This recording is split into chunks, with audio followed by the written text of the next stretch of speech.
السلام علیکم۔ اس کہانی کو آخر تک ضرور سنیے۔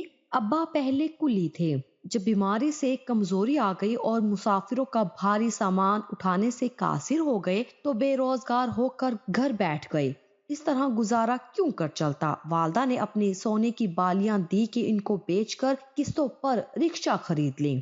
والد نے ایسا ہی کیا، بیوی کی بالیاں فروخت کر کے قسطوں پر رکشہ لے آئے جو کافی ٹوٹا پھوٹا تھا۔ اب ہر ماہ قسط اتارنے کی فکر میں گھلنے لگے۔ گھر کا خرچہ کرنے کے بعد اتنے پیسے نہ بچتے کہ قسط ادا کر سکتے۔ دن کے علاوہ رات کو بھی دیر تک کبھی ریلوے اسٹیشن کبھی کسی سینما کے آگے جا کھڑے ہوتے کہ دیر کی سواریاں اٹھانے سے پیسے کچھ زیادہ مل جاتے تھے۔ ادھر والدہ نے سلائی مشین سنبھال لی۔ جب گھر کے کاموں سے وقت بچتا، اجرت پر پاس پڑوس کی خواتین کے کپڑے سی دیا کرتی۔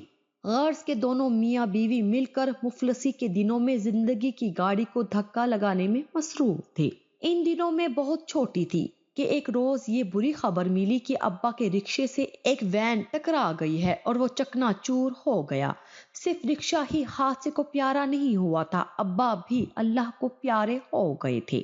جب اس حادثے کی اطلاع گھر پر آئی، ماں دیوار سے جا لگی۔ انہوں نے سہاگ چوڑیاں دیوار پر مار کر توڑ دی اور بین کرتے ہوئے سفید چادر میں خود کو لپیٹ لیا۔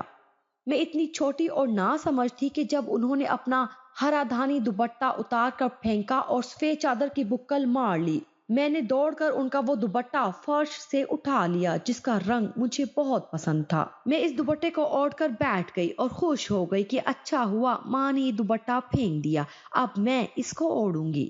نانا زندہ تھے، ابا کے بعد وہی ہمارے لیے چھتر چھایا بن گئے۔ 2 سال بعد جو ہی ان کی آنکھیں بند ہوئی، سارے زمانے نے ہم سے آنکھیں پھیر لی۔ اس کے بعد مجھے یاد نہیں کبھی ماں نے خوشی کا کوئی تہوار منایا ہو۔ عید برات پر بھی ہمارے ہاں چولہا ٹھنڈا اور پتیلی خالی ہی رہتی تھی۔ پاس پڑوس سے عید کی سوغات آ جاتی تو ہم خدا کا شکر ادا کر کے کھا لیتے تھے۔ اب میں کافی سیانی ہو گئی تھی، گھر کا کام کاج کرنے لگی تھی، تبھی اماں نے گزارے کا مستقل ذریعہ اپنی سلائی مشین کو ہی بنا لیا۔ ایک پڑوسن کا بھائی کسی فیکٹری میں کام کرتا تھا جہاں دیگر گارمنٹس کے علاوہ ٹوپیاں بھی بنتی تھی۔ ان دنوں یہ ٹوپیاں ہاتھ کی سلائی مشین پر بنا کرتی تھی۔ پڑوسن نے بھائی سے کہہ کر اماں کو ان کی سلائی کا ٹھیکہ دلوا دیا۔ فیکٹری سے ایک آدمی گھر پر گٹھڑی دے جاتا جس میں کٹائی کی ہوئی بغیر سلی ٹوپیاں ہوتی۔ اماں وہ تھوک کے حساب سے سیتی اور صبح سے رات کر دیتی۔ میں اسکول جاتی تو چولہا ٹھنڈا اور ہانڈی اوندھی پڑی رہتی، لیکن وہ مشین کے ہتھے سے ہاتھ نہ ہٹاتی کیونکہ مقررہ تعداد میں کام وقت پر مکمل کر کے دینا ہوتا تھا۔ 50 ٹوپیوں کی سلائی میں اجرت 3 روپے ملتی تھی۔ یہ سستا زمانہ تھا۔ مہینے بھر کی مشقت کے بعد اجرت میں اتنی رقم ماں کو مل جاتی کہ گھر میں آٹا، گھی، دال، سبزی اور مٹی کا تیل آ جاتا جس سے چولہا جلتا تھا۔ جب ماں سلائی مشین کی ہتھی کو اپنے گورے گورے خوبصورت ہاتھوں سے گھماتی تو دیکھنے والوں کی آنکھوں میں ان کے مخروطی انگلیوں والے نرم و نازک ہاتھ دیکھ کر بجلی سی چمک جاتی۔ سچ کہتی ہوں کہ میری ماں بہت حسین تھی۔ بیوہ ہونے کے بعد بھی نکاح ثانی کی امید میں کئی رشتہ داروں کی نگاہیں ان پر ٹکی تھی، مگر میری خاطر انہوں نے ایسا تیاگ لیا کہ اپنے کندن سے روح پر غربت کا بھوت ہی مل کر بیٹھی رہی۔ کالے سیاہ ناگن جیسے بال سفید دوپٹے میں یوں ڈھک لیے کہ پھر آنچل نہیں سرکایا، یہاں تک کہ ان کے بال اوڑھنے کے اندر ہی سیاہ سے سفید ہو گئے۔ ماں کو اپنے سیاہ اور سفید کی کب فکر تھی؟ ان کی نظریں تو اب مجھ پر گڑی تھی۔ میں جو امر بیل کی طرح بڑھتی جا رہی تھی، وہ مجھ کو دیکھ کر یوں سمٹی جاتی تھی جیسے یہ امر بیل ان کے سارے وجود پر چھا گئی ہو۔ آئے گئے سے کہتی، بہنوں دعا کرو عزت سے میں راحیلہ کو اپنے گھر کا کر دوں۔ پڑوسنی افسوس کرتی کہ رشیدہ کہ تم نے اپنا سونے جیسا رنگ روپ اس بچی کے پیچھے مٹی کیا ہے، دوسری شادی کر لیتی تو آج جوانی میں تم پہ یہ بڑھاپا نہ آتا۔ خیر اب کیوں فکر کرتی ہو، تم بیوہ سہی، تمہارے نیک اتوار کے کارن یہ بچی ضرور کسی اچھے گھر میں بیاہی جائے گی۔ ان دنوں میری عمر ایسی تھی کہ زمانے کی کوئی فکر نہ ستاتی تھی، بس ان خوابوں میں رہتی تھی کہ کوئی سجیلا آ جائے، میری اس کے ساتھ شادی ہو اور وہ مجھے اپنے سجے ہوئے گھوڑے پر بٹھا کر لے جائے۔ جب چھت پر جاتی ادھر ادھر تاکتی، شاید کوئی کڑیل میری خاطر گھوڑے کی باگیں تھامے کس طرف سے آیا ہو۔ مگر کبھی کوئی نظر نہ آیا اور میں روز ہی مایوس ہو کے چھت سے آنگن میں اتر آتی، جہاں برآمدے کی چھاؤں میں ماں بیٹھی سلائی مشین چلا رہی ہوتی۔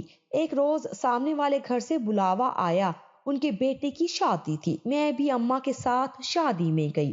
جب عارسی مصحف کی رسم کرائی جا رہی تھی، میں نے جھک کر دیکھا، دلہا کے عین سامنے ایک کونے میں مجھ کو ایک چہرہ اور بھی نظر آیا، صرف آنکھیں دکھائی دی، بڑی بڑی سیاہ اور چمکدار۔ وہ مجھ کو ہی آئینے میں گھور رہی تھی کہ میری شکل اس میں نظر آ رہی تھی۔ بس پھر کیا تھا، ان دو آنکھوں کو گھورتے دیکھ کر میں تو دل تھام کر پیچھے ہٹ گئی تھی۔ کیا خبر تھی کہ یہ دو گہری سیاہ آنکھیں عمر بھر میرا پیچھا کریں گی، ورنہ میں دلہن کے اوپر سے آئینے میں نہ جھانکتی۔ جتنی دیر شادی والے گھر میں رہی، وہ آنکھیں میرا تعاقب کرتی رہی، گھر تک بھی انہوں نے میرا پیچھا نہ چھوڑا۔ دوسرے روز دروازہ بجا، اماں در پر گئی، ایک صاحب ہاتھ میں ٹرے لیے کھڑے تھے، بولے امی جان نے ساجد بھائی کی شادی کا کھانا بھجوایا ہے۔ اماں نے کہا اندر آ جاؤ بیٹے۔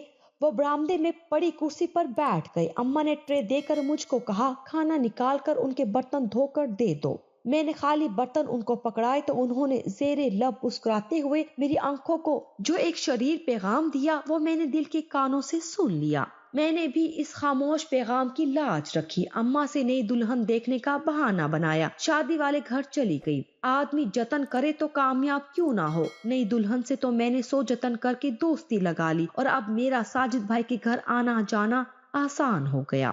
بعد میں ساجد کی نئی نویلی دلہن بھی اس کھیل میں ہماری شریک ہو گئی۔ عاقب ان کے دیور تھے، بھابھی نے دیور کی خوشنودی میں میرا ساتھ دیا، یوں میری اور عاقب کی محبت کے پودے کو پنپنے کا موقع مل گیا۔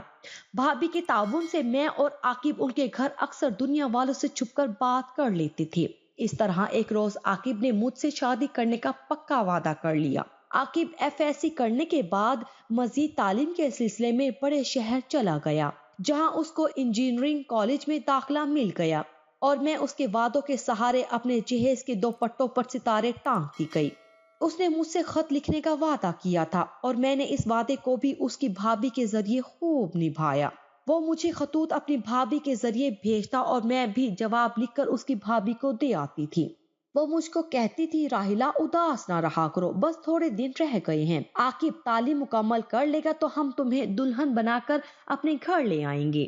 ان جھوٹی تسلیوں پر میں خوش تھی، مگر اماں مجھ سے نادان نہ تھی، وہ جانتی تھی مخبل میں ٹاٹ کا پیون نہیں لگا کرتا، لہٰذا انہوں نے ایک اچھے گھرانے سے رشتہ آتے ہی میری بات پکی کر دی۔ اماں نے تو مجھ سے پوچھنے کی بھی زحمت گوارا نہ کی، اور میں بس ان کا منہ ہی تکتی رہ گئی۔ اب رہ رہ کر میرا دم گھٹتا کہ جب عاقب آئے گا اس کو کیا جواب دوں گی۔ وہ تو مجھ سے وعدہ لے کر گیا تھا کہ میرا انتظار کرنا۔ ہمت کر کے ماں سے کہہ ہی دیا کہ مجھے کسی اور سے شادی نہیں کرنی، عاقب میرے ساتھ شادی کا وعدہ کر کے گیا ہے۔ اماں میری بات سن کر ہکا بکا رہ گئی کہ یہ کیا بک رہی ہے۔ میں ماں کو مجبور کرنے لگی کہ عاقب کے گھر جا کر اس کی ماں سے بات کر لیں۔ اس عمر میں نے اپنی بےزتی کرانی ہے، ساری عمر فاقے کر کے بھی لوگوں سے اپنی عزت کروائی ہے، اور اب تیرے رشتے کی بات ان سے خود جا کر کروں۔ عاقب کی ماں مجھ غریب بیوہ کی لڑکی کا رشتہ کیوں لینے لگی؟ تیرا دماغ تو نہیں چل گیا ہے؟ وہ کتنے امیر کبیر لوگ ہیں، کیا عاقب کے واسطے ان کو لڑکیوں کی کمی ہے جو تیرے جیسی کو بہو بنائیں گے؟ تیرے جیسی تو ان کی نوکرانیاں ہیں، تو ایک بیوہ کی لڑکی ہے۔ یہ پٹی آخر کس نے تجھ کو پڑھائی ہے؟ یہ خواب خیال چھوڑ دے اور عاقب کے وعدوں کو بھلا دے، ان کے گھر جانے پر مجھے مجبور نہ کر، جانتی ہوں مجھ کو کیا جواب ملے گا، کوئی سیدھے منہ بات بھی نہ کرے گا۔ ماں یہ کہتے کہتے روحان سی ہو گئی، ان کی آنکھوں میں آنسو آ گئے۔ مجھ کو ان کی بے بسی پر ترس آیا، سوچا کہ وہ ٹھیک کہتی ہیں، عاقب کی بھابھی میری ہم عمر تھی، اس لیے اس کھیل میں ہماری برابری نہیں ہو سکتی تھی۔ اماں نے میری خاطر جوانی کو بیوگی کی قبر میں دفن رکھا اور کوئی حرف نہ آنے دیا، تاکہ جب میں شادی کے لائق ہو جاؤں لوگ مجھے نیک چلن بیوہ کی بیٹی ہی کہیں، نہ کہ غلط عورت کی لڑکی سمجھے۔ یہ ماں کی ریاضت کا ثمر تھا کہ میرے لیے ایک شریف اور خوشحال گھرانے کا رشتہ آ گیا تھا۔ جب مجھ کو اپنا انجام صاف نظر آنے لگا، میں نے سوچا ماں کے بقول اچھے رشتے بار بار نہیں آتے۔ ہر ایک عورت کی زبان سے یہی فقرہ سنتی تھی، خیریت اسی میں جانے کے ماں کو پریشان کرنے کی بجائے قسمت کی باغ دوڑ ان کے ہاتھوں میں تھما دوں، جنہوں نے ہزار دکھ سہ کر مجھے پالا تھا۔ عاقب کے انتظار سے کیا حاصل؟ جب خاندانی فرق اتنا واضح ہے کہ وہ میرا ہو ہی نہیں سکتا تھا۔ محبت کے ایسے جھوٹے کھیل سے خوشی کے پھول نہیں، غم کے کانٹے ہی جھولی میں گرتے ہیں۔ جن دنوں میری منگنی ہوئی، عاقب انہی دنوں چھٹیوں پر گھر آ گیا۔ اس کی بھابھی نے منگنی کا بتایا تو اس نے کہلوایا کہ راحلہ، مجھ سے بے وفائی نہیں کرنا، میں معاف کرنے والوں میں سے نہیں ہوں۔ میں نے جواب میں کہلوایا، ماں کی بیوگی دیکھ کر ان کے دکھ اور بڑھانے کا مجھ میں حوصلہ نہیں ہے، وہ بیمار رہتی ہیں، مجھ کو معاف کر دو عاقب، تمہارے والدین میرے رشتے کو ماننے والے نہیں ہیں۔ جب عاقب کو یہ سندیسہ ملا تو وہ غصے سے دہک اٹھا۔ اس نے اپنی بھابھی سے کچھ نہ کہا، رات کو دیوار پھلانگ کر ہمارے گھر آ گیا۔ اماں دن بھر کی تھکی ہاری مشین چلاتے ہوئے گہری نیند سو رہی تھی۔ وہ سیدھا میری چارپائی کی طرف آیا۔ خدا کی قدرت، میری آنکھ کھل گئی۔ اس کو سرہانے دیکھ کر دہل کر رہ گئی۔ اس نے سرگوشی میں کہا، چپ رہو، میں عاقب ہوں، کوئی جن بھوت یا چور نہیں ہوں۔ تمہارے سندیسے کا جواب دینے آیا ہوں، تیار رہو، تمہارے خطوط میرے پاس ہیں، تم کسی اور سے شادی کر کے تو دکھاؤ، میں دیکھوں گا کہ کیسے کوئی تم کو ڈولی میں بٹھا کر لے جاتا ہے۔ تم نے کہا تھا نا کہ تمہیں گھوڑے پر بیاہ کر لے جانے والا دلہا پسند ہے، میں تم کو بھری بارات سے اپنے گھوڑے پر بٹھا کر نہ لے اڑا تو عاقب میرا نام نہیں۔ میں نے اس وقت جان چھڑانے کو کہا، اچھا جو مرضی کر لینا، مگر اس وقت تم جاؤ۔ اماں کی آنکھ کھل گئی تو وہ شور مچا کر محلے کو جگا دیں گی۔ عاقب چلا گیا۔ اگلے روز کچھ چھپانے کی بجائے میں نے سب کچھ اماں کو بتا دیا۔ وہ دلہن بھابھی کے پاس گئی، ان کے کمرے میں اکیلے میں ان سے بات کی اور خدا کا واسطہ دیا کہ میری مجبوری سمجھو، عاقب کو سمجھاؤ یا پھر اپنے ساس سسر کو تم راضی کر لو کہ آ کر میری راحلہ کا رشتہ مانگ لے اور عزت سے اس کو بیاہ کر لے جائے۔ مجھے کیا اعتراض ہو سکتا ہے اس بات میں؟ اس کی منگنی توڑ دیتی ہوں۔ بھابھی نے ساس سے بات کی، وہ تو ایسے آگ بگولا ہوئی کہ بہو کو بھاگ کر اپنے کمرے میں چھپنا پڑا۔ دلہن بھابھی کو اندازہ ہو گیا کہ یہ ناممکن ہے، اس کے ساس سسر کسی صورت مجھ کو بہو نہیں بنانے کی۔ اب وہ اپنی نادانی پر پچھتاتی۔ عاقب کو سمجھایا کہ ایک باعزت بیوہ کی عزت کو نیلام مت کرو، اس کا کیا قصور ہے جبکہ تمہارے والدین کو ہی راحلہ قبول نہیں ہے۔ اگر بھگا کر لے جانے میں اپنے خاندان اور ایک غریب بیوہ کی عزت افزائی سمجھتے ہو تو لے جاؤ بھگا کر، پھر دیکھی جائے گی۔ غرض دلہن بھابھی نے اس قدر سمجھایا کہ بات عاقب کی سمجھ میں آ گئی، کیونکہ اس معاملے میں دلہن بھابھی خود بھی لپیٹ میں آ رہی تھی۔ ان کے کہنے پر عاقب اپنے ارادے سے باز رہا۔ والدین سے بغاوت کا بھی اس میں حوصلہ نہ تھا، بس یہی کہتا تھا کہ راحلہ کو چاہیے 5 سال میرا انتظار کر لے، تب میں تعلیم مکمل کر لوں گا، خود مختار ہو جاؤں گا تو اس کے ساتھ شادی کر لوں گا، جس طرح سے بھی کرنا پڑے۔ لیکن یہ بات روزے روشن کی طرح عیاں تھی کہ اتنی مدت کا انتظار میری ماں کے لیے سہانے روح تھا۔ پھر کیا ضمانت تھی کہ اس کے بعد بھی حالات ہمارے موافق رہتے۔ عاقب دل گرفتہ کالج لوٹ گیا۔ وہ میرے سارے خطوط بھی بھابھی کو دے گیا کہ یہ راحلہ کو دے دینا، اپنے ہاتھوں سے جلا دے گی۔ بھابھی نے خطوط مجھے دے دیے اور میں نے اپنے ہاتھوں سے جلتے چولہے پر رکھ دیے۔ اس طرح ایک بیوہ کی عزت سر عام رسوا ہو جانے سے بچی۔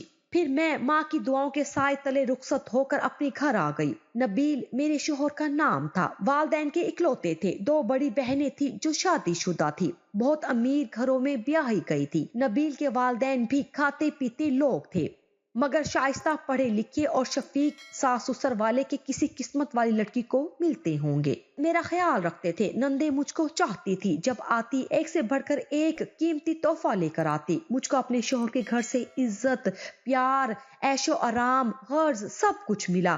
پھر بچے بھی ہو گئے، میں اپنی زندگی میں کھو گئی۔ والدہ نے گھر فروخت کر دیا، نبیل ان کو بھی لے آئے، وہ ہمارے ساتھ رہنے لگی۔